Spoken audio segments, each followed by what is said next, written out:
السلام علیکم سامعین، 25 شوال المکرم ہیں، 27 مئی ہیں۔ سوشل انڈیا نیوز میں آپ کا خیر مقدم ہے۔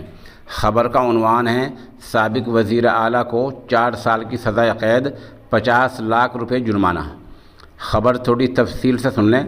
ہریانہ کے سابق وزیر اعلیٰ اوم پرکاش چوٹالہ کو آج CBI نے 4 سال کی سزائے قید اور 50 لاکھ روپے جرمانہ عائد کیا ہے۔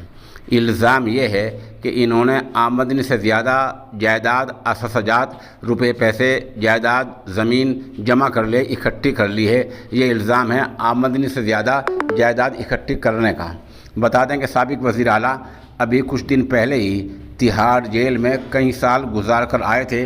اس وقت ان پر ٹیچروں کی بھرتی میں کرپشن کا الزام تھا۔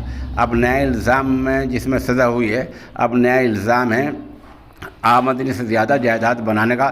بہرحال CBI کورٹ نے 4 سال کی سزا کا اعلان کیا ہے اور 50 لاکھ روپے جرمانہ عائد کیا ہے۔